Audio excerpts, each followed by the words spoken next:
I thought it would work.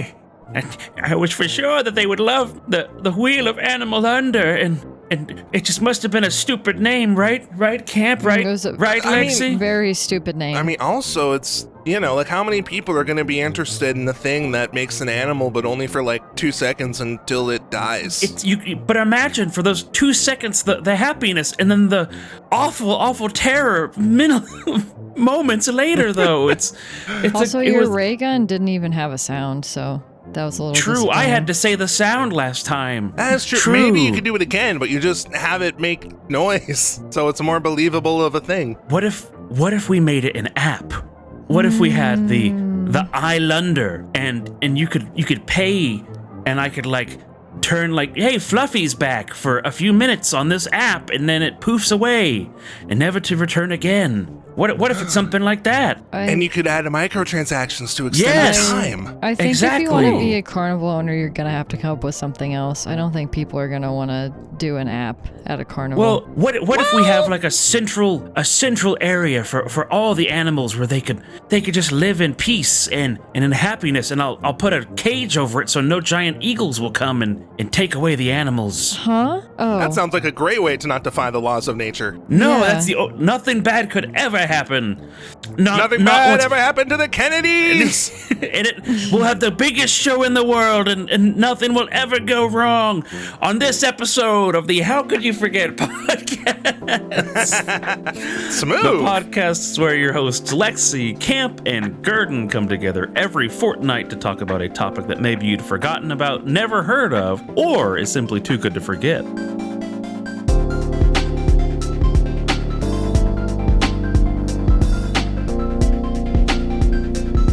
That was the smoothest transition from an intro I think we've ever done. It might actually have been. Wow, I was proud of that one. Yeah.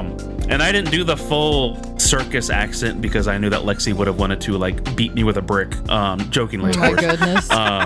Lovingly. Yes, of course. I love the circus. Yes, and you love this old voice, right, Lexi? Okay. Yeah, for sure. This episode, I wanted to follow up the very down and dour episode that kind of covered the cruel treatment of one Topsy the elephant and the horrors and atrocities that this poor animal went through. And instead, I want to talk about other horrors and travesties that happened on everyone's favorite hot dog named island, Coney Island. Okay, so did they name the island Coney Island after the hot dog, or did the hot dog get named after the island? I'll get you. It's not actually that. I just thought that was funny to call it a Coney Island, but we'll get to the history of it very shortly. But yes, today I'm going to be talking about all the wacky and zany stuff that has transpired and happened on Coney Island. And while yes, there will be talks about animals, mostly sea lions and elephants, there's just a lot more wild stuff that took place on Coney Island than I previously anticipated. But right after last episode, I was like, let me just dig a little bit deeper into this, and ended up coming with a full topic for today. So grab your funnel cakes, put on your finest clothes you're willing to be ruined in festivities, and let's head on down to the wonderful little island that is no longer an island, by the way, and talk about this place called Coney. All right. Last episode, we had such good questions and such good quips about Coney Island, such as, is Coney Island in New York? And similar statements that Lexi and I asked. And as two people from Middle America and a Canadian, I don't think anyone here has been to Coney Island, besides maybe Lexi on a trip, but I doubt it. Yeah, I haven't been, ever. I've been to New York, but I did not go to Coney Island. It's on my list, though. So Coney Island, for those who don't know, is the small little nubbin on the tip of Brooklyn on the far west side, as well as it's the very, very far, the most western point, basically, of Long Island as well is Coney Island. That up until the 20th... See, I was in Long Island, but I didn't get to go to Coney Island. Dang. Yeah. But up until the 20th century, it was actually an island, and due to literally landfills and development, they dug up stuff and they literally just made the island no longer an island. which was Wait, what? Screw you, an island's your island. Yes, that's basically what happened. Is they just decided to fill in the strait of water, or what was called the Coney Island Creek, with like actual land and dirt and stuff like that. And then it was like trash. No, not truly a landfill, but again, if most sources they literally call it land filling. So again, there is a land filling in so the probably land. just like Yes. just like sand and dirt. Sand. Okay. Yes, and the way that this is described so lovingly on Wikipedia is, quote, what was once a thriving fish and oyster population in salt marshes, freshwater streams, and expansive forests is now an unnatural environment wrecked by industrial pollution and construction debris, end quote. So that's on Wikipedia? Thanks, Wikipedia. Yes, exactly. That's the most savage I've ever seen Wikipedia. A lot of people, so I will tell you, I have not been to this way, and if you're from Coney Island or you know anybody that's from there, I'm very sorry. Because basically everybody thinks Coney Island is like the armpit of New York nowadays, and like calls I thought that was like New Jersey. Oh, well, that's even, but like they don't even consider New Jersey for that, but they will call like Coney Island like the grease stain of New York and stuff like that. Like it's really hated for some reason. Wow. And so again, it also, so we'll get to this eventually later, but the physical layout of Coney Island is just, again, it was an island, now it's no longer, and it's actually just connected. And a lot of the information that I got for this is literally from the website heartofconeyisland.com, which has a lot of information and photos and graphics, and there's a map that I will be sending later of literally all of the amusement parks and things that were at Coney Island at one point that they have been preserved and doctored to be fixed, that were like all the way back from the early 1900s. So thank you again to heartofconeyisland.com for all that. See, that's where my confusion came in. I always thought Coney Island was its own like amusement park, but it sounds like it's the piece of land and then there's a bunch of different things on what is actually Coney Island. That makes a lot of sense. Yes. It's like an even smaller part of Brooklyn, even a smaller part of Long Island, like stuff like that. So it is that very, hey, it's its own thing, but it's not its own thing. But interesting. But we'll get there. And for example, on this heartofconeyisland.com, they mention that the Delaware indigenous people, or the Lenape, is what I learned what the original name for themselves were the original keepers of Coney Island. And they had originally called Coney Island Nariak or Nariosh. I'm really sorry about that because I don't speak Delaware. Before the name Coney Island popped up at all. You were asking kind of where the Coney Island name came from. Again, you're always 5 seconds ahead, Lexi, so good on that one. Every time, any movie we watch, any television show, she's like, why don't they do XYZ thing? And then sometimes before she even finishes asking why they're not doing said thing, they will do the thing in the show. So she's always just one step ahead. Exactly. But there's actually a lot of disagreement on where the term Coney Island actually comes from. There's about 4 that are thrown out there, and there are 2 major theories that people really believe in. The most popular explanation on the name comes from the Dutch word for rabbit, konijn. Konijin. So Konijn or something like that. And many people say that the reason why the island was called Coney Island, which would have been a rabbit island, was because it was just so full of rabbits. And then the English and American settlers, then when they heard this Coney Island, were like, sorry, we can't say that. We're going to call it Coney Island. Oh, okay. Much like you do. Yeah, that seems to track. It does track, but also there's pushback by a lot of people that say that rabbits weren't on the island until it was even settled by the Dutch. And so that they would brought make rabbits, sense. and rabbits were like, yo. Yo, what up? I'm a rabbit. Yo, I'm a rabbit. Yo, I'm a rabbit afar. Yes. So we just woke up. Could you tell? Anyway. Yes. But it's one of those things of like, why would you call an island Rabbit Island if you literally brought you brought the rabbits to it? Yeah, so people are like, that doesn't make much sense, right? No. So they're like, well, then where else did the name come from? And so the other main theory on where Coney Island got its name was from the Irish island that was named Coney Island as well. That was in the Irish county of Sligo. And so then they just stole the name for Coney Island and used it here. But well, that's not the only thing they're stealing, so that makes a lot of sense. Yes, Lexi. But again, the reasoning for the name Coney in the Irish terminology comes from the Irish word of coinin, coinin. But that means, I think it also means rabbit. So it's like, it doesn't make much sense. Okay, but in Ireland, at least it would make more sense because there probably were a ton of rabbits on this island. Yeah, and we're to assume that at some point the island had rabbits. Like that's rabbits probably are everywhere. They're in That's the tree. where the rabbits were actually born. That's why we have the games. So the raving rabbits on Coney the Island. raving rabbits. The original Minions, Lexi. That's your next episode, right? How could you forget my the original goodness. Minions? No, Ooh. no, I'm not doing that. I would watch that. I hate both the rabbits and Minions. Although I will say I'm hating Minions a little bit less because that new Minions movie looked pretty good. So, Ooh, okay.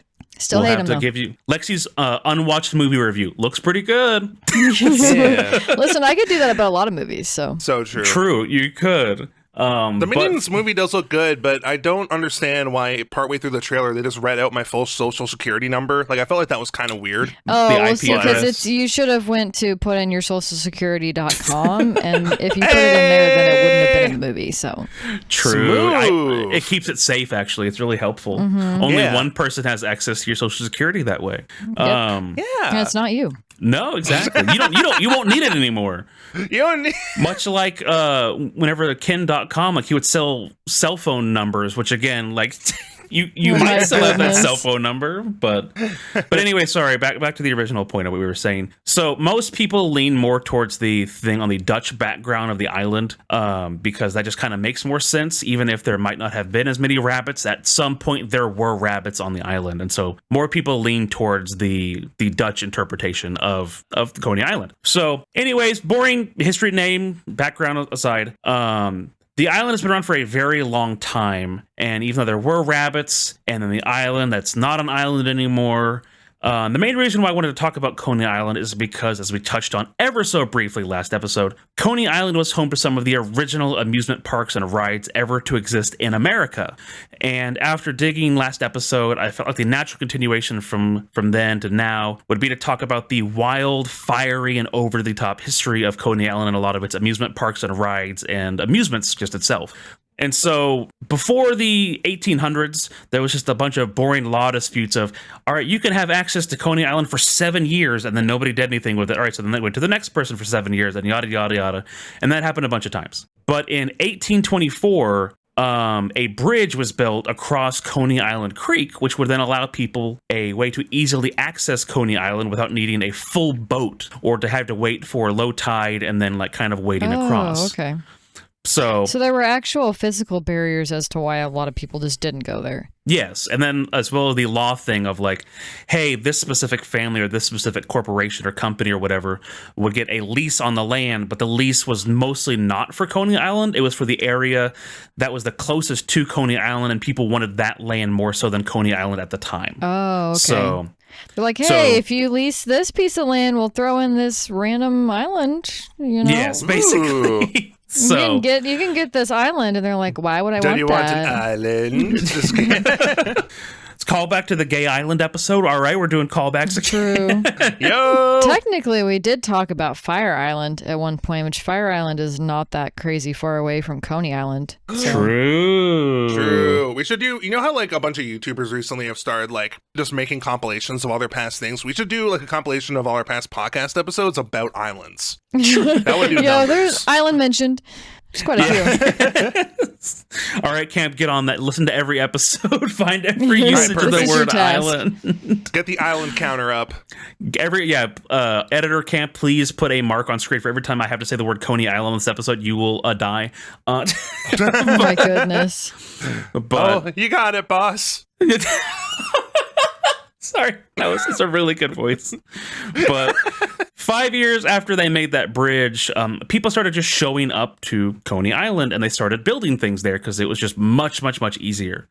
And what it kind of started out was a tourist destination, kind of like a beach, like a beachy kind of area with like not hotels, but kind of a resort. That's what I'm looking for. Sorry, like a resort.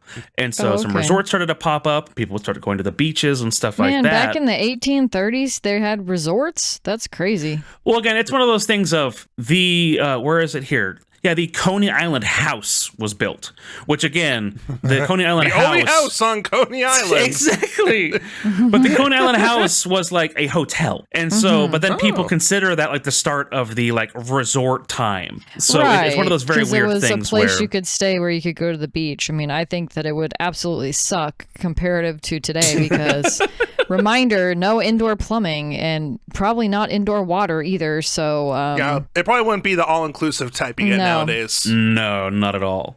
And even though that, yes, like Lexi just said, even though this was a hotel and it was a resort of some kind, it was kind of looked down upon for being run down and gross to most. As back in the day, Coney Island was seen as a very as a full day trip. Like you'd have to take a full day to get there and then the rest of the day to get back sometimes. And so if you had a lot of time back then, you could show up, but that bridge, and then eventually they added in some trains and then carts and stuff like that to get over to Coney Island easier. And then eventually the land filling in. That's whenever everybody was able to just get there in about an hour or two. And then, oh, hey, now we can actually like have a fun trip to the beach. And, oh, hey, we're going to go do all of this stuff. You know, that's really interesting about that is like, would they look down upon people because it took a whole day to get there? Was that like, oh, that's poor people shit, basically? I think it was more so that just like there were other places that were better. Like, like hey, you if could I want to just go to walk Long 20 Island, minutes to go to a better place instead of taking all day to go to the dump or whatever. Yeah, basically. Yeah. I was imagining it more like if it's a family, like because back then, if it's a family that has like generational wealth and didn't have to work as hard, they could be like, yes, let's go on a day trip to Coney Island because we don't have to do work like the poors or whatever. But then it's comboed with the fact that Coney Island and the house just sucked, so it just didn't appeal to anybody. Camp, you're getting right where I'm going. So thank you. Is eventually that's basically what happened was that because eventually all of the stuff started getting built up on Coney Island, that it then became this like upper echelon place because, like you said, it would take more time to get there. And I believe it was the west side of Coney Island was seen as like the rundown part. And so the main actual resort area was this more for like upper class. And then eventually, as the availability of people to get there like started to improve, that's whenever the upper middle class then into middle class families. And so then, like you said, like, oh, well, now the poors are here basically. And so then they had to find other places to go to. But there was kind of this like trickle down effect of the easier it was. Well, now I don't want to come here if there's they let anybody in this place, it seems. So you were kind of right on the money with that eventually. And that's how trickle down economics can work. Wow, Reagan was so right. Oh, wow. Dang, okay. Yes, and as long as you're talking about that as well as I don't know much about the New York boroughs, and so if you know about that or you live in New York for sure, but even though Coney Island was part of Brooklyn, Brooklyn was still seen as like the bad part of New York. So the edge of Brooklyn on the far west being Coney Island, it was this very weird thing of it was technically in Brooklyn, so people didn't like it, but it was also technically in Long Island. And so like it was just kind of this. If I'm not mistaken, I think Brooklyn is still looked at as more of like not as good as some of the other boroughs. I could be wrong, but I distinctly remember total straight up facts here. I distinctly remember in Gossip Girl that one of the characters has a loft in Brooklyn and they think he's poor. Okay. And that he's less than because they all live, on the Upper East Side and in big fancy penthouses and things. So yeah, so probably then Brooklyn is more of like the every people place. Well, again, the Upper East Side is always the fancy rich part from almost every story I've heard about that. So. Kate, did you have something to say? Sorry, I didn't want to interrupt you again. No, I was doing that thing where I'm like, yes, true, and agreeing with statements. I'm adding a lot of commentary. No, that is a meta commentary, yes, of yes, true, agreement. That's what you've true. Sure. I agree. I'm like a reaction streamer. I just let the two people do their thing, and then I nod my head sometimes, and I'm like, yeah, Yeah, True. that is a statement. Yeah. Yeah, that's true. Yeah. But so anyway, so even back then, Brooklyn was seen as more of like, oh, it's that people be living there. well, Yeah, it wasn't too upper class. Well, I just meant like the everyman. Sorry, I wasn't specific enough. Like, oh, the everyman be living there. They be working there. Yes, honey. Again, that was just funny. Okay, but. With that, people living in absolutely. houses. Oh my goodness. People living in a place. What, in New York of all places? What? But yes, so a couple hotels would eventually pop up on Coney Island, and some would like, oh hey, they didn't work too well. But eventually, they really started to gain a foothold and allowed Coney Island to become known as like this place where you would go for amusement and trips. And around the turn of the century, as Lexi knows, because she's a huge theme park nerd and stuff like that like amusements for a while were just things that were just like kind of scattered around. Like you might be walking to the street and you might just come across like, oh, hey, here's a fun little parlor, or here's like a fun little. That's why they called them sideshow exhibits, because they would just be random. They'd just be on the side. Exactly. Mm-hmm, they'd be on the side of the road. They'd be on the side and it would be a show. True. Yes. The commentary expert has logged on. I'm sorry. Perfect. But exactly. And so around this turn of the century was whenever they realized like, oh, hey, what if we just put all of the amusements in one area? And so when people want to like gather around and like have a bunch of amusement and like bread and circus type stuff, like they can just come to one specific area. And so that's what ended up happening with Coney Island. Is they were like, well, there's already hotels, there's already like a beach, and then there's like resort property in some way. So like, hey, why don't we just actually turn this into a place where people will come for just an amusing day instead of just like, oh, hey, they might come to the beach because then they can make more money off of that. And so, are you about to tell me that Coney Island just essentially made the concept of amusement parks? They didn't exactly make the full thing. Like Lexi probably knows more, but if you want to go ahead, it's pretty close. I mean, again, I'm sure other countries were starting to do ideas like this as well. But yeah, I think this sort of a thing is, kind of the first. We're going to put them all in the same area, and they're not going to be just this traveling thing. They're going to be permanent, at this location, and maybe they would have traveling things visit. But yeah, I think as far as I'm aware, Coney Island is one of the first, if not the first. Ooh. Yeah. And so thank you very much for that, Lexi. And so, but on this relatively small island at its peak in about the 1905 to 1910s, there eventually ended up being 3 separate amusement parks on this island that were all competing for the share of come to this amusement park area in this very small space. But before we even get there, we have to talk about how like it transitioned from resorts to, hey, we need to have rides and amusements and things like that. And so a man named Charles I.D. Loof, his middle initials are I.D. I don't know, Loof. Monkey D. Luffy? It's a One Piece reference. The yes, One in our Piece podcast. is real? I've never seen that show. Those are the only 2 things I know. Thank you. That's all I need to know, really. Also, Thank I did you, want to Lexi. interrupt. I'm so sorry. I did want to interrupt. We did talk about Sea Lion Park last episode. That is considered the first enclosed and permanent amusement park in the United States. So Sea Yeah, so it Island was Park Coney Island. in Yeah. 1895. Yes, which was on Coney Island. Cool. And we will be getting to Sea Lion Park. It did not last long, sadly, but we will be getting Nope. there. Oh. So this Charles I.D. Loof guy in 1876 built Coney Island's first carousel, which many believe to be the first carousel in America. It's not the very first carousel ever made. Those I believe were made in France. But this was the first one that was made here that was actual like, hey, you're going to stay here with this carousel. Cool. And there was a rather short-lived aquarium, which was also kind of cool, especially for the time. And eventually, after they had those 2 things, they were like, hey, why don't we add fireworks? And so then they started doing fireworks show as well. And so you could go to Coney Island and ride the carousel and pay for a trip on the carousel. Oh, and then go look at the fish. And then, oh, hey, there's fireworks at night and stuff like that. And Man, that'd be pretty cool to somebody in the late 1800s, early 1900s. Oh, exactly. Never seen a fish other than like the catfish in your.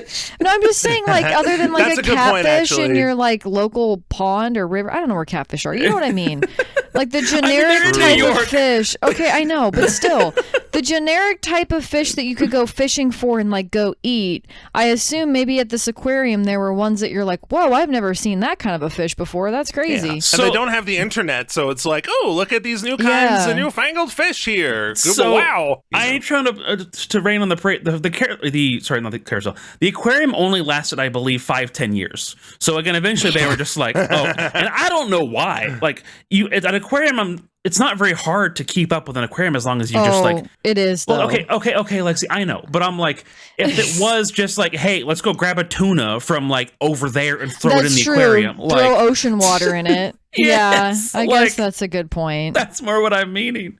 Yeah. But eventually, so they had this carousel and like this aquarium and then the fireworks, and then they started to have musical acts perform. And so, like we said, is like it was kind of this culmination of you took all of these individual things of carousel, music, fireworks, and then these people that were these wandering entertainers or sideshow workers were like, hey, why don't we all just come to this area? That way we don't have to go travel. And then on top of that as well is that we will all be in one central place, and so people that are actively wanting to go find things that are fun and like entertaining can all just come to this one place, and so we don't have to move around much, we don't have to travel, we can actually like set routes, and there will be people willing to come see us. And so right, okay, that's kind of how all those things like popped up. And then like we talked about later, of course, with these things like the elephant rides and animal rides and stuff like that. And the next stuff is all going to be stuff that Lexi really likes talking about and has a lot more knowledge on.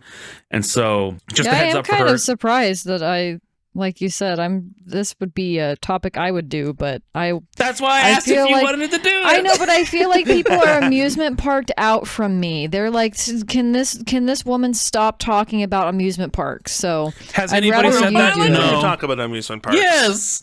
It's fun. Maybe it's just because we're friends. I don't know, but it is fun. I might talk about Disneyland again before the year is over. So. Lexi is very critical of herself, and I try to tell her, like, no, honey, we like your topics. Your topics do the better on the channel on YouTube, all right? So be nice to yourself. No. Everyone leave a comment with one thing you like about Lex. Yes.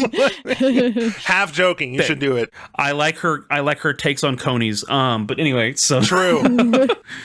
I actually don't like hot dogs very much, if that's what we're talking about. But yeah, I was confused. Wait, hold on. Sorry, I know we're going off the rails a bit. Is Coney actually a word for hot dog? Like, yes. Where is it's that like from? A brand, I think, right? I will just look up. What is a Coney? Coney Island hot dog. I Coney? swear it was probably influenced by Coney Island. If you just look up what is a Coney, it says that it is a rabbit. Oh my goodness! If you look up Coney, yeah, it's just showing a bunch of Coney dogs, which usually they look like. I'm assuming it is just a hot dog with chili, mustard, and onions. Is what a Coney dog specifically is. I'm seeing a lot of onions. I'm sold. Give me that. That's so good. Oh my goodness. Oh, lovely. You learn something new every day. You do. It means rabbit or onion dog. Okay, so you know what's crazy? So the name references Coney Island, but it actually applies to it was created in the Midwest, is what they said, in Michigan. Yes, by Greek and Macedonian immigrants. So, that's cool. That's really interesting. Isn't there something with that with tiramisu? Don't people think like tiramisu is this like extremely Italian? Like, this is directly from the heart of Italy, and it's just from like Georgia or like just maybe in some of the I wouldn't Northeast. be shocked. We could probably go down a rabbit hole with that, but anyway. Where was tiramisu invented? Okay, sorry, it says Italy. I was wrong. All right, moving on. Okay. Misinformation Mondays. Yes. Woo! Welcome to that podcast. We would just lie about stuff. But but Coney Island's first roller coaster, then like after the stuff that I was telling you about earlier, Coney Island then got a roller coaster. And Coney Island's first roller coaster was the Switchback Railway. And Switchback Railway was not just Coney Island's first roller coaster, but it was actually America's first roller coaster. Mm-hmm. And it was an early gravity coaster that was built in 1884, which again is crazy to think that they had the wherewithal and the technology to literally build a gravity focused roller coaster in the 1800s of all things. Like that's crazy. I'm assuming you'll get into this, but I'm hoping no one died while on it. Oh No, I don't believe so. It go was ahead, very Lexi. safe because it was using gravity. Yeah. True. So, okay, that makes a lot of sense. It was actually. not like as insane as you would think it would be. So Yes, it's not nearly as dangerous as the ones nowadays where they put up walls and stuff and people will still climb the walls and then get hurt.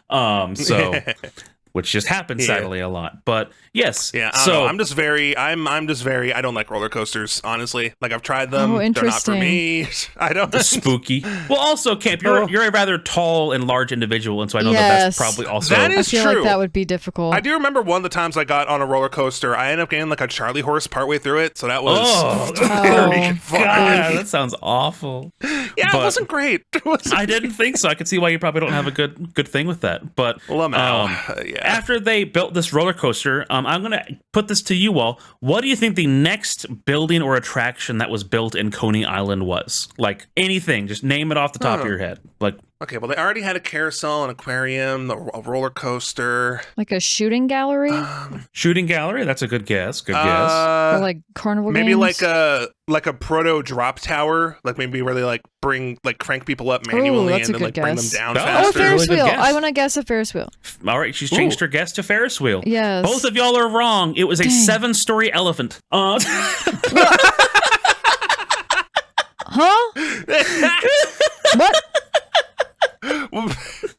Like a Trojan horse, but it was an elephant? The Elephantine Colossus was a 7-story tall building in the shape of an elephant that was built in 1885. Oh, Okay. and So a- like, did people just climb it? Like, what was it? oh no, it just had a bunch of things inside of it. It was a fun fact is that the Elephantine Colossus had a brothel in it as well as other just things like that. And at the time of its creation, on that. callback episode, let's go. Yeah. Go field trip. The fun fact that the Wikipedia page for Coney Island specifically mentions is that with the way the Elephantine Colossus was built and where it was built, the giant elephant would actually be the first sight that incoming immigrants would see before the Statue of Liberty. Oh my goodness. So they would just Oh, see this that's so America. That is so America. big elephant. You don't see What? this Oh like my architectural, like, you know, beacon of hope. You see this sideshow attraction of a built elephant. Sideshow That's poetic. 7-tall-foot elephant before the symbol of freedom. That is so poetic. We are just a circus here. That is so accurate. Time is Yes. a flat circle. Until the Elephantine Colossus was demolished in 1896, immigrants in New York could be like, "Whoa, wow, America!" and just see this Wait, big elephant. hold on. It was only up for a bit over a decade? It was only... That's so funny. Yeah, so they wrote back to home. Yes, as soon as you see the giant elephant, you will know that you are close. And then the person's like, You are Where in is this America. elephant? You are free. huh? I'm not seeing an elephant. Oh God, did we take the wrong boat? Like, sorry, this is So really funny funny. to think about. It is so funny. Oh my goodness. So you guys are both absolutely correct. And that's why, again, as soon as I started digging into this, I'm like, no, Coney Island is lit. Like, it's That's really funny.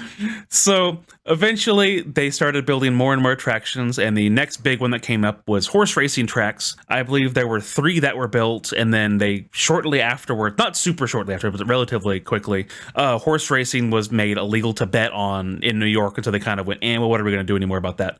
But Sea Lion Park, Lexi, you mentioned, popped up in 1895, and it only operated until 1902, when, as we know, it became Luna Park from last episode. And Steeplechase Park was created in 1897. And if camp... Go ahead, Lexi. Oh, sorry. No, just whenever I hear the word steeplechase, I think about Roller Coaster Tycoon because there's a coaster style called a steeplechase. Anyway. There is indeed. And as well, Camp, if you didn't like the Luna Park face that was shared last episode, Steeplechase Park had a logo that I know you'll love. This is the Steeplechase / Coney Island Funny Face logo. And if you would like to put that on screen for our... I do not like that. No. For our audio listeners, Why is there so many teeth? imagine Why is there so many teeth? a tannish looking guy with blue eyes. It looks kind of like a clown with a giant wide smile that's just like stretched out. Bro Almost got looks like he's eye on a bags for dodgeball. days. looks like dodgeball face. Oh my goodness. I feel like this is like just an episode of the Mandela Catalog or something. Like, what the hell am I looking? And yes, the funny face logo is still around and is still used in advertisement and used across most of Coney Park as a logo. Do not ask me why. I don't know. I mean, I guess it has historical relevance or something. Nothing I guess, but but even then, respect it's like, for my bro, funny please, face. bro, please, no. But thanks for the nightmares. Okay, you're welcome. I'm glad I could help you with that.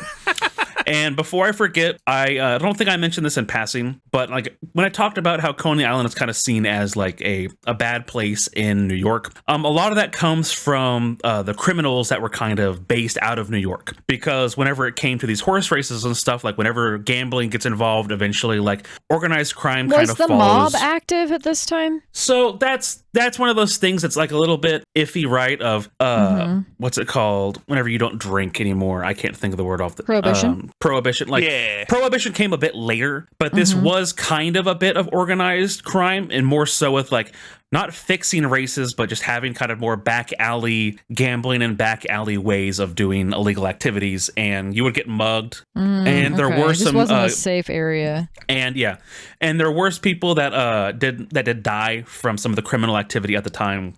Ooh. So again, Coney Island got this kind of bad reputation for at night, like, don't really go to Coney Island. But eventually, as we'll come to see, that a lot of these parks ended up putting up like thousands and thousands of light bulbs. And so then like the actual darkness and like making it like creepy or like scary kind of went away because it was just so bright. So people couldn't hide anymore. Yeah, there wouldn't be like a dark alleyway to get stabbed in if it's just all lit. True. Oh my goodness. And if you know one thing about Coney Island, it is lit. Yes. But that's all to say that Coney Island wasn't all bad, but it wasn't all good either, because again, some people will probably be like, I had a run-in with my cousin Tony was actually jumped at Coney Island or whatever. Like, there's stories of that for sure.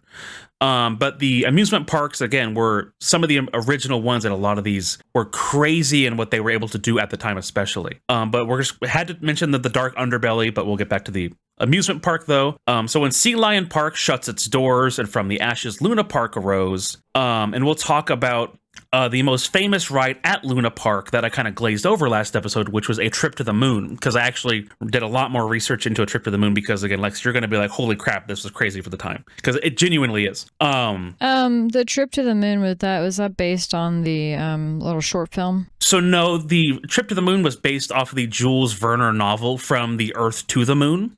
Okay. And Lexi, you'll care about this next part. A Trip to the Moon was the first electricity-powered dark ride, as well as space ride. So, like, oh wow, like ever. I love one of those, and I hate one of those. I know you don't like space, Lexi. I know. For all these things that I'm about to tell you for 1901 times is crazy, because again, also with this, it's because it's a space ride. I want to remind you, as well as everyone listening, that the Wright brothers wouldn't have their first flight for years after the creation of A Trip to the Moon. That was in the 20s, right? The Wright brothers' very first flight was 1903. So again, it still was not. Okay.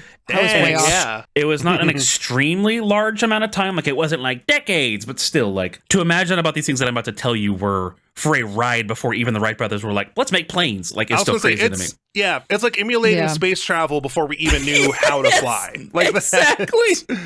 That's cool, actually. The thought of aviation was not even a concept of like, how would you even do aviation? And according to Dark Ride Database, as well as ConeyBook.com, a man named Fred Thompson created what appeared to be a wooden and metal airship called the Luna. And the Luna was then placed into a dark room with large red wings that would flap up and down like a bird. And 30 riders would sit in deck chairs that were then like stuck to the Luna. And the wind would pick up and they would blow wind, and smoke would fly past the audience to give the illusion of like drag, and that you were going up through clouds and things like that. And the operators would activate searchlights and announce that the flight was about to take off, and it would, quote, take off. The earth beneath them would grow further and further away way as the Luna would rock and sway back and forth, feeling as though you were flying higher and higher into the sky.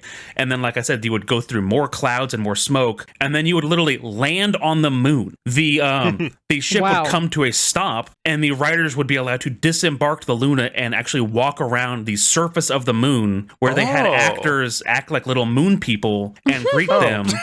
And then you could walk outside into a gift shop and buy things for like, hey, you're from your trip to the moon. And like for 1901, it's like, that's smart, bro. Holy crap! Like, that's amazing. Yeah, that's pretty elaborate. And again, because this used a lot of electricity and it was so ahead of its time, the rides would cost 50 cents, or what is nowadays about $19 per trip. But again, it's like for something like this might actually be like one of the most like fantastical things that you would have gone on at the time, especially. That's amazing. Yeah. And it is very odd because originally a trip to the moon was in Steeplechase Park, but was moved to Luna Park. And of course, with a name like Luna being the name of the ship, they had to have it. And last time I didn't know how Topsy was involved in this ride because I mentioned it and I was like, I don't know what happened with Topsy, but Topsy was involved with a trip to the moon. And the reason why Topsy was involved was because Topsy was used to drag the Luna airship from Steeplechase Park to Luna Park in a publicity stunt. Oh. Yes. Like moving the attraction, the elephant helped move. She literally moved the ship itself. And again, it's like, holy crap. But enough about a trip to the moon, which again is just, and especially when I heard like this was before the Wright brothers, I'm like, holy crap, this is crazy. Yeah. But after Luna Park was established, another park popped up right next to it named Dreamland. And if Luna Park had... Great album. Both of y'all. But if Luna Park had one hater, it was Dreamland. Like, for example, everything that Luna Park did, Dreamland did it better, or they tried to do it better. If Luna Park had one hot dog stand, Dreamland had two. Luna Park advertised that they had over 200,000 light bulbs, so at night park guests could still attend the park, and it would be like very bright and be like, look at all of our light bulbs. Dreamland was like, nah, we have 1 million light bulbs. So, like, Luna Park upped their light bulbs to be like 1 billion light bulbs. Yes. Luna Park ended up upping their light bulbs to 500,000, and Dreamland went, okay, we still have more than you, but we're still going to add 400,000 more bulbs just to be petty. Like, oh my goodness. It's just get us up to that cool 1 mil. Exactly. Oh my God. And this would continue on, and eventually Coney Island became a huge entertainment capital for these amusements, bringing over an estimated 1 million people to Coney Island on summer nights. Like, that is how busy and crazy that Coney Island got. That is really crazy, especially for that time. Especially. Yeah. Like 1 million a night? Is that what you said? Yes. Oh my goodness. Oh my gosh. Exactly. Well, again, I imagine a lot of that would be like word of mouth too. That's crazy. Absolutely. Well, even it's crazy to think like word of mouth, but even the lights, like if you're just living in New York and you're just like, oh my goodness, why am I going blind from 1 million light bulbs down the street? That is so true. Also, just to give you like perspective, don't get me wrong, sizing is very different here. But for those of you who are familiar with Disney World, with the Magic Kingdom at Disney World, which is one of the most visited parks in the entire world, their official capacity is 100,000 guests a day. Yeah. That's like their tap out point. They cannot let any more people in. Yes. That's insane. Which obviously Coney Island is much larger than the Magic Kingdom, but you know, just to put that into perspective, that is a lot of people. You would. And it was also probably before any of those pesky regulations. Oh my goodness. Well, yeah, that's true. Hey, we're gonna talk about the. What is fire code? Who cares? We're gonna talk about that real quick here. So, as I was saying, with like how busy it was and all these people and stuff, is they needed more space. And so some of those original like resorts and hotels that were originally built had kind of run down. And so these parks and a lot of the people that had a lot of money were like, we want to fix this place up. And so I wrote down here that they gentrified it 1900 style and like took a lot of these bad areas that were run down or just like not even being inhabited and turned them into like a boardwalk, and then turned them into like more areas where people could hang out and just like have a fun time. And so eventually they just kept adding more and more and more onto Coney Island. And sorry, this is just a fun little thing to jump in and say. A man by the name of Nathan Handworker, great name, but he ended up starting a small hot dog stand on Coney Island where he would advertise Nathan's Hot Dogs. He advertised 5-cent hot dogs back in the 1900s, and literally that one hot dog stand became Nathan's Hot Dogs that Joey Chestnuts eats like 500 of every like July 4th. Oh my goodness. Cool. But more non-hot dog focused amusements that continue to pop up with the building of the Wonder Wheel. Lexi, you mentioned the Ferris wheel. Oh, yeah. The Wonder Wheel is the giant Ferris wheel that is still on Coney Island to this day. Oh, awesome. Yes. Let's go. And I wrote it further in my things, but the Wonder Wheel was actually a guy was like, "Hey, honey, hey, wife, one day I'm going to buy you the Wonder Wheel." And she went, "Yeah, sure, whatever." And then like 35 years later, he had saved up enough money, and the original owner of the Wonder Wheel was like hospitalized or injured. And this guy was like, "Hey, to help you pay for your stuff, like, can I buy the Wonder Wheel off you?" And he was like, "Sure." And so this guy literally bought the Wonder Wheel for his wife. And she was probably like, "Holy shit." Yes, exactly. And I wrote it down there again. That just in my reminds notes, you never settle. So true. No, exactly. The guy who bought the Wonder Wheel, when he bought it, the only instructions for maintenance were literally a cardboard box that said "good luck" on it. Oh my God. Yes. Okay, maybe it's not as great of a gift as What about the Wheel of Animal Under? Okay. Yes, the Wheel of Animal Under. Yes. But yes, the Wonder Wheel, again, it's very crazy. And eventually, yeah, that guy bought it, but it's still around to this day. And Lexi and Camp, here is a map of Coney Island 1905 to 1906. And it's very, very helpful to just show. Okay. It's very small. Oh, or not wow. small, but like there's just a lot on here. And they even labeled what each of these things are. But if you want to put this up on screen, we can even leave it up on the screen probably for a long next part of this. Yeah, I want there's to a lot describe going a little on bit there. for our audio listeners. Yes. Basically, it is a map of this island. Of course, they have 3 large docks coming off of it. I think those are the boardwalks, yeah. Yeah, boardwalks. Thank you. Or piers, but yes. Yes, the piers and the Steeplechase Park. You have their area that they own, and then they also own the Steeplechase Pier. You have Dreamland, the attractions that are within Dreamland, and then you have the Dreamland Pier, as well as a ton of hotels, a ton of other attractions. To the far back side of the island, there is the Brighton Beach race course, so where they would race horses and all this stuff.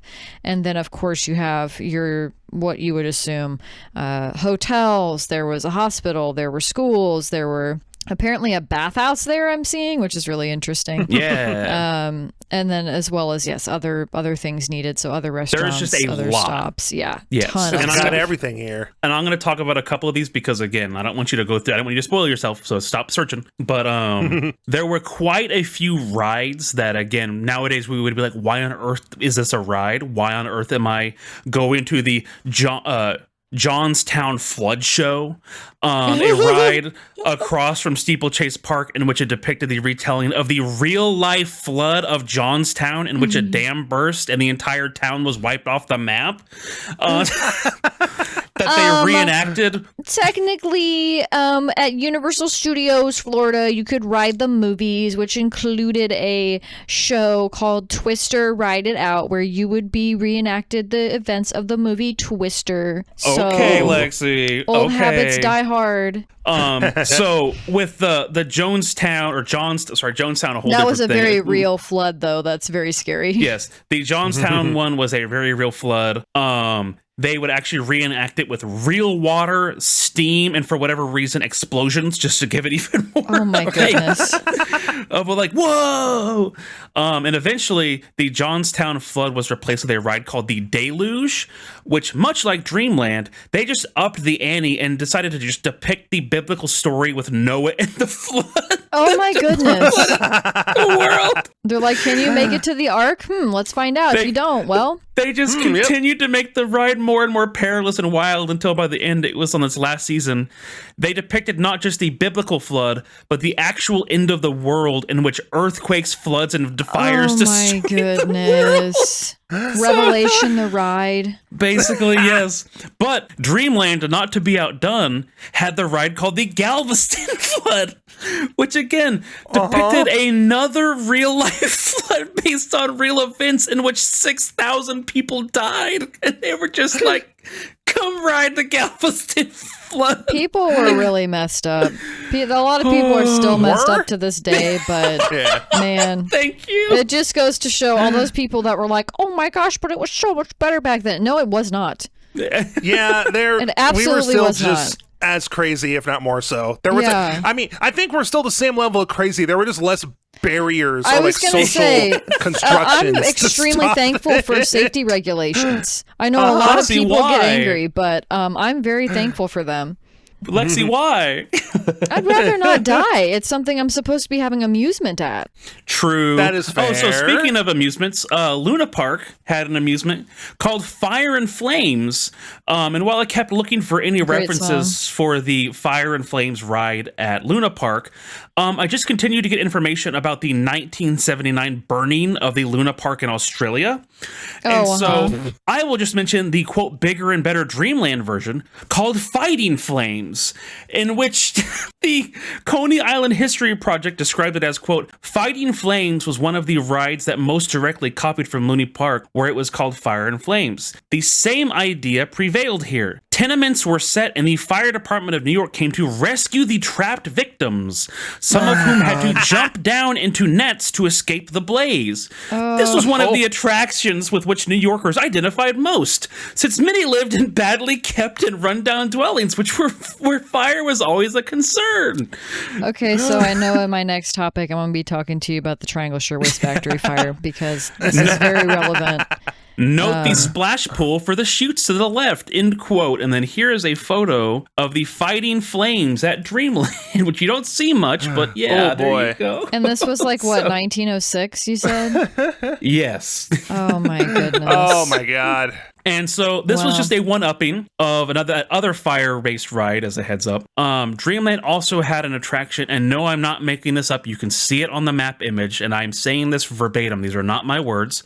Called Midget City, in which 300 little people lived in a one-half scale version of the city of Nuremberg, Germany, where everything was just smaller. There's so much wrong with this. They had a little person fire department that had ponies for their fire carriages. Oh no! They made a freak show out of people with dwarfism. Of course, yes. Oh my God! I really shouldn't be surprised. I think it's just crazy that they were like, yes, let's put all of these people who have disabilities in this place, and we will just make them play pretend. Like what? Like, so it's like you just don't even think about it because it's just so outlandish today. Because I knew that people with disabilities historically became like these sideshow attractions, and they were like, advertise, not my thoughts, but advertising of come look at these freaks and all this stuff. So I knew that that already happened. I can't believe you'd say that, Lexi. What on earth? Shut up. But I'm just amazed that they were like, yes, let's put all of these people with dwarfism in this area and have them just play pretend and ride on ponies. Like what? Excuse me? Oh my God. So, camp, for editing camp, if you would like, on the image for Luna Park, you can see Midget City. And I'm going to call, because it's literally labeled that. If you follow the line where it says... Yeah, we don't like that word, to be fair. Dear. That's what it says on the map. If you look at where Dreamland is and you follow that pier, it's just almost to the edge of the land. There it is. Oh, yeah. That's the first thing you see when you're off the pier. Yeah. Goodness. So Dreamland also had the ride Fall of Pompeii, which was a Greek facade which showed an exhibit of the eruption of Mount Vesuvius in 79 AD. Apparently it was a very fun ride, actually, but I just did not see much, but people really liked it because it was very pretty. Okay. And according to the website untappedcities.com, they mentioned that many rides of the time were literally rides that just lifted women's skirts. That was the entire premise of the ride was just to have a vent that would just blow up skirts. Real woman standing there, Lexi. and the vent would just blow up her Lexi. skirt, and they'd. Yes, Okay. Lexi. Yeah. So once again, not my words. We went from Midget City to a more innocuous, chill vibe. Like, okay, the worst is over, and then we're just going into like sexual harassment, basically. Okay, cool. Yeah, Okay. man. I love ableism and misogyny. Wow. Well, how about perfect. racism? How about we're going yeah, there next? can't forget that. Can't forget that in 1906 or whatever. There was the Luna Park attraction called Igorot Village, a village that was built in the middle of Luna Park for a tribe of actual Filipino tribespeople, lovingly described as, and I quote, this is not Gurdon saying this, quote, head-hunting, dog-eating savages, end quote.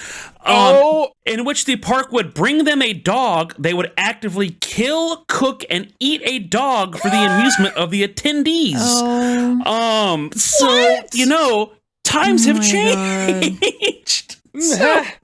Oh my god. I mean, I guess instead of just eating the dogs, actually now we just have a freaking president who's just saying they're eating dogs. Yeah, well, it's because he was alive back then, so that's what he was referring to. True.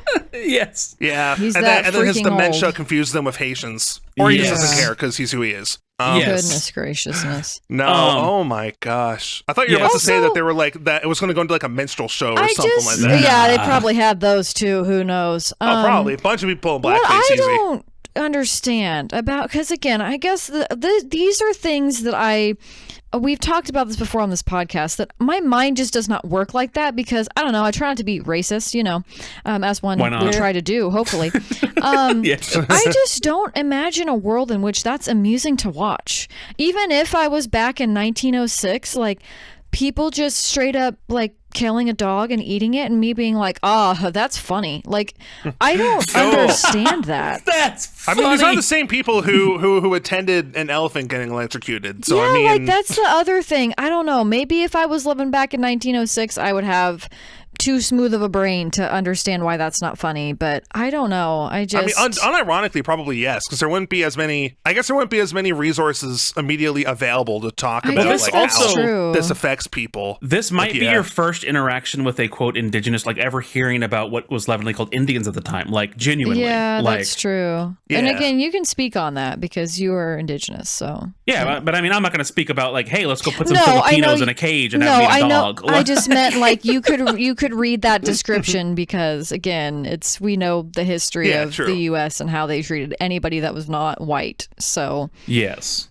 but yes, I of course you had to mention that, because again, I think that quote unquote amusement, if you would even call it that, only lasted for about a year. So again, luckily it was not around for a very long time, because again, I don't think people like just watching people eat a dog. Like, it's really messed up. Yeah, even if you don't have a moral compass or empathy for anybody, it's yeah, still if you're like still racist. yeah. Even if you're racist, it's like, like, okay, I'm just real. watching someone eat a dog. Like, what? Like, okay, is that This it? is my third time watching this guy eat a dog. Like, do something different. Give me something Do new. a trick, do Come a flip. on. Yes, exactly. But surprisingly, one of the more popular attractions that I haven't mentioned yet were just war reenactments. They would just reenact the recently completed Boer Wars. Okay. And they would actually have veterans of the wars participate in those reenactments. So That's cool. I don't It's one of think those that things one's quite as bad, because I know that people still do war and reenactments, and so yeah. I feel like if the veterans were actually okay with that, I don't. I was gonna say, as long as they don't have like problem? PTSD or something, or Yeah, whatever well, which the they probably early did. 1900s equivalent is. Yeah. It was probably just called shell shock, but yeah. No, this so- is pre-shell shock even. Well, I know, dude. I'm just saying that was before it was PTSD. It was called shell shock. But still, that was just one of the more popular ones. I only heard about that, I believe, with the Luna Park or maybe Dreamland. I'm not exactly sure, but it was a very popular thing to just go, because you could just sit there and watch again. Oh wow, they're doing a battle and stuff like that. But and this next one is one of the only actually helpful attractions that might have helped humanity as a whole, and I'm not even exaggerating. Coney Islands, of course, had freak show exhibits, if you can believe it. But Luna Park initially was the first park to have an attraction on baby incubators, as baby incubators were a new invention of the time. And so a man named Martin Couney, spelled Couney, probably Cooney or no County, whatever. But he could really tell that there was something important about these baby incubators, because they, like any premature babies, were basically just like out of luck if they were born premature at this time. Right. And so Martin Couney was like, hey, this technology is really, really helpful, and like it helps literally save lives. And so he invested, and to help bring attention to premature births and these incubators, he set up a few of them at an expo at the 1896 Berlin Expo. And then he eventually settled down in Coney Island, in which he would try and help as many premature babies have a better chance of making it into the world for the next 30 to 40 years. Wow. Like they would just straight up have a like baby incubator area where you could, again, pay a fee, walk through and see these, and they would explain like, hey, yeah, we're actually helping these children, and like to try to give them a chance. And for those watching the video version of the podcast, here is an image of the interior of the exhibit, and if Lex, your camp, you would like to describe for the audio listeners what these even look like at the time. So yeah, well, I mean, there's no lie, it is baby incubators. Those babies are in there. Yeah, there are babies incubating, and there's a bunch of people standing by as well. I'm assuming they're showing kind of what's up with them, like how they work. All the men are in black and all the women are in white. I mean, I guess that was dress code. The women then. are probably nurses, if I had to guess, or maybe helping the babies potentially. Oh, yeah. So, like you I was almost saying, go through like a concession line to look at these babies in the little cage. Like, I don't want to say cages, they're in the incubators. Oh my God. They're not in a cage. Let me be fair. They almost look like they're in an antique stove, but I promise you they're not. This is just a primitive looking incubator type thing that you would see at the hospital. Yeah. And so, like I said, attendees could pay a fee, and while they were like looking into these incubators, they would be taught and shown actual real premature babies in these that are getting care.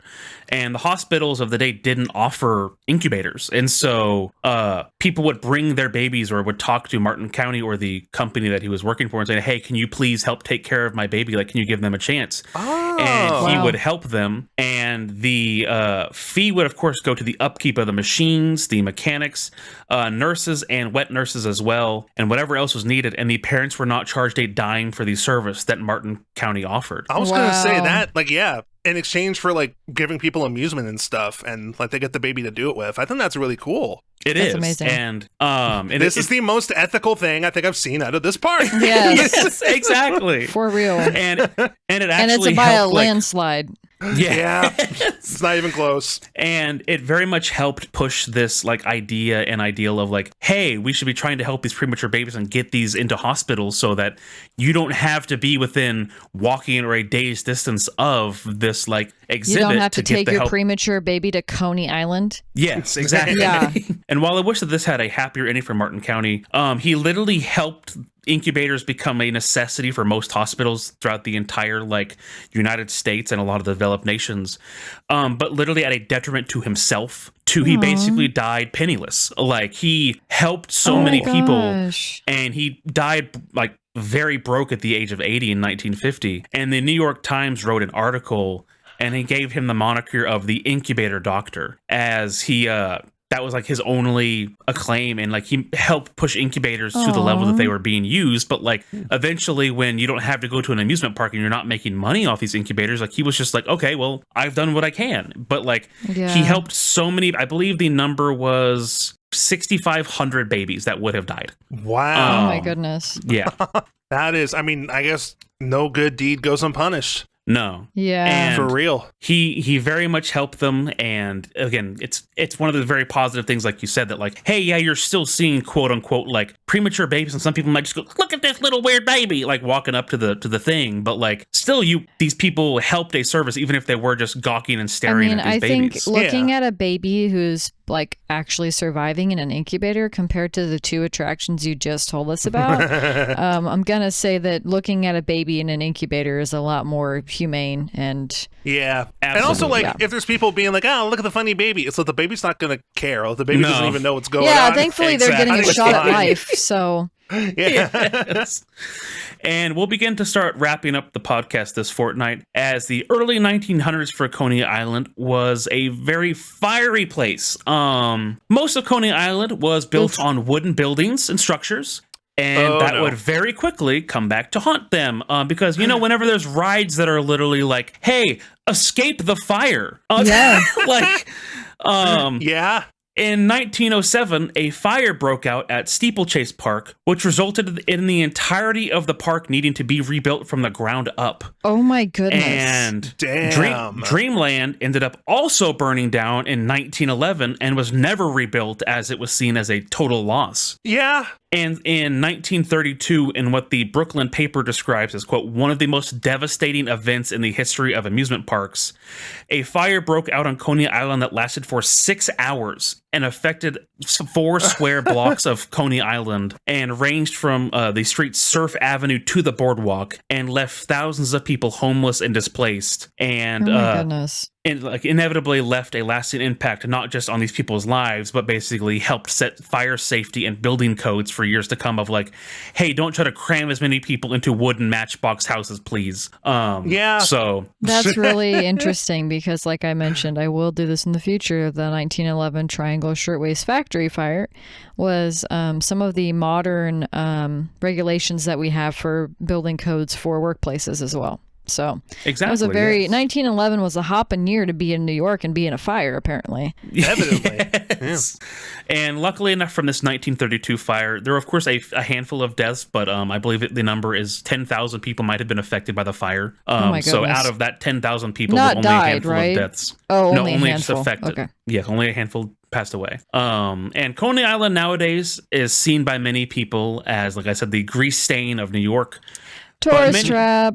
Yeah, that is basically a tourist trap, and there have been a couple attempts to try to like revamp Coney Island to be like, hey, like it's a fun place, and like there's amusement parks and stuff like that, and it's kind of worked. Like I said, the Wonder Wheel is still around. There's still the boardwalks and stuff like that, but of course you're not going to get to the height of like, hey, this place has 1 million light bulbs, and like, hey, there's literally like a fire escape ride and elephants like doing slides and stuff like that, and like all sorts of stuff like that. So I for one am glad about that. I like the trajectory that modern amusement parks and theme parks have taken. Yes, exactly. And while I couldn't really find a natural spot to mention this because a lot of it was just very like history into Coney Island, just like directly. Thanks to heartofconeyisland.com again for this. Apparently, in the 1800s, people were afraid to stand or swim in water, which I didn't know, as it was seen as dangerous. And could lead to your body. Stand in water? You could be afraid that your body would osmosis out your vitamins and minerals from you into the water. So, okay. What they would do is they would have you in these swim like suits and these like full body covering swimwear, because that would keep in all of your vitamins and minerals, and you wouldn't like osmosis them out into the water for some reason. And I was like, well, why is this on the heartofconeyisland.com website? And so I had to do a little bit reading, and it was under this section called Jumbo the Elephant. In which Jumbo the elephant, the largest elephant in captivity at the time, would wear Victorian era full body wool swimwear. Like they made a giant swimsuit for Jumbo the elephant. And they even gave him a big straw hat to keep him out of the sun and keep himself healthy, and like tried to like show all these positive things of like, he's an hey, elephant. you can be like was this a similar, did they get this elephant from India as well, like Topsy, I would assume? We're to assume this elephant was owned by Barnum and Bailey, and originally the elephant was named Mumbo Jumbo, and they eventually dropped the name Mumbo to just be Jumbo. And Jumbo was such M for mini when you should have had it set to W for Wumbo. I said Mumbo. I don't care. Nice I love try. SpongeBob. I know she's making references, but Jumbo was so popular that literally even up to his death, they were still like, hey, come look at Jumbo, come look at Jumbo, come look at Jumbo. And even when he died by getting hit by a train, by the way, yeah, that happened. Oh my goodness. Yes. How? Apparently they were trying to, I think, transport him, and they just had him walking, and then a train hit him, I think, on the, like, in the train station. Oh my God. Okay. Even on Jumbo's death, they literally toured his skeleton around. was how popular that Jumbo was. Wow. Damn. Okay. There were some Coney Island like advertisements and Coney Island things mentioning Jumbo coming there, and that is actually where the word Jumbo comes from. Is from this elephant. And so if you have ever used or said the word Jumbo, you are making a reference to just this random elephant from the 1800s. It's because he was so huge. Yeah, that he was just such a big elephant that they were like, wow, that's a jumbo-sized elephant. And like, whoa, that's stuck. And like, oh my gosh. Yeah. Wow. And so things that would have just been like large, like, no, this is bigger than large. This is jumbo, like, ha ha ha. But like, it just became a turn of phrase. So wow. that's cool. It is. And man, like, this is probably the second or third time you've described where a phrase has come from. And I've been amazed. Yes. English is weird. It is. Exactly. And here is this, quote Victorian trade card showing Jumbo at Coney Island. So for the audio listeners, it's a drawing. It's like a postcard looking thing. And it is a bunch of people standing on the beach. You can't really see them that well, but then there's just waves. And then there's a giant elephant standing on 2 feet wearing like a bathing suit with like it looks like a baseball outfit. It looks like a baseball outfit and then a hat, and then there's a little smaller elephant that's got like for no pun intended trunks on the bottom of it.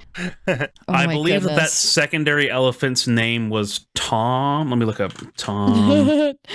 You know, we got Jumbo Tom the Thumb. elephant. It was Jumbo the elephant and Tom Thumb. Yes, I don't know why you would call an elephant Tom Thumb. Isn't that a reference? Isn't that also a book character or something? It could be.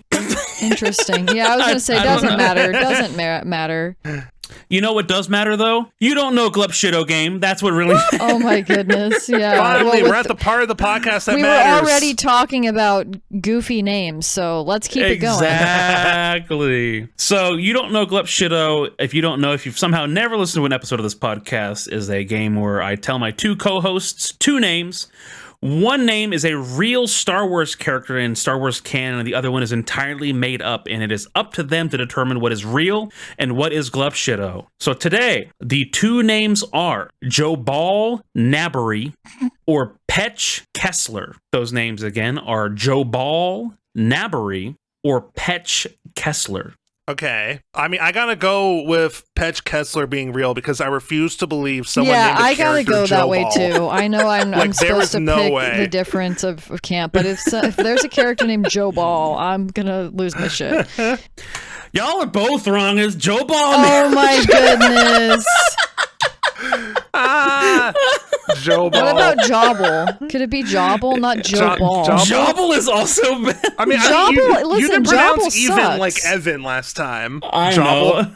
Jobble and Joe Ball. Out of the way. Jobble sucks, but Joe Ball is really funny. I like Joe Ball. I'm gonna say it's Joe Ball. And where is this character from? Star Wars. Okay. Thank you. Wow, that really narrowed it down there. Star Wars. Jobal Nabbery is in a deleted scene of Star Wars Episode 2 Attack of the Clones, is the mother of Padme. Oh my goodness. Padme's mom is Jobal. Oh my goodness. Yes. She'd be Jobal in my balls or whatever. Yep. Oh Yo, she Joe in my balls. But that has been where the word jumbo comes from, as well as all the crazy things, including the dog eating, including the little people town, the safety hazard that was the entirety of Coney Island, all of it. Goodness. That's wild. Yeah, the good, the bad, and the ugly of Coney Island. Well, you know, Joe Ball might not be real, but you know who knows Ball? All of our patrons over on Patreon.com. This episode is absolute buffoonery. Thank you so much for listening. Those patrons over on Patreon.com, Gurdon's Patreon, Kim's Patreon. We could not do this goofy show, this goofy whatever this is, without your guys' support. So thank you so much, and keep those recommendations coming. I do have them written down. And yeah, I don't even really know what to say about this episode. This was I learned a lot. Some of it I wish I didn't. So that's why I knew you would have loved to do this episode. I tried to be like, yeah, hey, but here's the Lexi. thing. You know me. I would have the trip to the moon dark ride. I would have spent like 30 minutes talking about that, and we would have missed out on all the craziness that is the unique cities they made. You'd think there'd be a lot more about it because again, it is so unique. But like, I had to really dig, and like even some of them are just like snippets, like because again, I think people were just like, the trip to the moon will always be there, and then it wasn't. So like, yeah, I wonder if all the like plans or whatever ended up burning. I mean, it might have. Gosh, yeah, like, all of the fires, knows? dude. I can't. It's just wild. Yeah. I did want to say that in my spiel of me being a nerd, I have met a lot of people who are afraid of theme park rides and roller coasters and things like that. And as somebody who gets motion sickness, I can understand that from the perspective of them just not being very enjoyable to people. But I do want to give the disclaimer that we have come a long way as far as safety goes. So yes, there are still accidents at times. There are still people who, will pass away while they're on a ride or whatever. But typically it is not due to, some sort of accident or freak, thing in the design of the ride. It is typically due to health conditions, things of that nature. So you are allowed to be afraid of these rides, but I wanted to give you a safety warning that they are much better. You are very correct, Lexi. And I want to say, one of the only freak accidents that I remember specifically, but it's to show how much like safeguards are in place, is there is the story of the kid who's like, I lost my hat. And so he like climbed an 8 to 10 foot fence to then like climb into the enclosure that's like, do not go in here, it's dangerous. Wasn't that recently? That was in the past like 5 years or so, right? Or 10 years? I think it was in the last 5-10 years, yeah. Yeah. But he like climbed an 8 to 10 foot fence to go get his hat. And this roller coaster was a dangling roller coaster, and a guy's leg like kicked his head off. But like, that was like, I shouldn't which laugh is at that, awful. But again, total Yeah. freak accident. Like that was not supposed to happen. Yeah, they had that's not a safety fence. regulation. That's not like a safety regulation fault. That's like the parent should have been watching, and the kid should not have climbed a freaking 10-foot barrier with a sign being like, "Do not go in here." Like, Also, I do want to say that if you go to a bigger park or maybe even a chain, so a Six Flags, Disney, Universal, things like that, they invest a ton of money into trying to keep their rides safe because they would rather do that than have lawsuits on their hands. So in that sense, let capitalism give you a little bit of reassurance. Weird statement, I know. But they do care about their bottom line, and it is cheaper for them to invest in safety protocols and ride systems that will stop if something is wrong than paying out a bunch of lawsuits if people get hurt or die. So this is one of the areas where the free market works. Right. Yeah. Capitalism. It's still really bad, but listen, sometimes maybe not as bad. What if we got rid of all regulations though, Lexi? Then it would just be fine though, right? True. Yeah. Let the free market decide. That's going full. Listen, I don't want to be trapped in that Coney Island fire zone or whatever the heck that was, so I'm just good. jump from the nets. It's fine. You can just jump from a actual building onto some nets Small that are price used. Totally, to the force of me jumping, 20 stories totally won't be a problem. Of course not. It's Which, all that being said, I am terrified of heights, so yeah. What about also fire? very fair. Yeah, also fire. Also big waves and water. Yeah. I don't think my body's going to osmosis into the water if I get in water, but I don't swim out where it's very deep because I can't swim very well. So True. And that's True been me facts. oversharing about things that people didn't ask for. So anyway, keep it jumbo or wumbo. Keep it jumbo. Keep it mumbo jumbo. I'm gonna keep it 100. Keep it jumbo. Keep it mumbo Jerry. Yes. Keep it jumbo.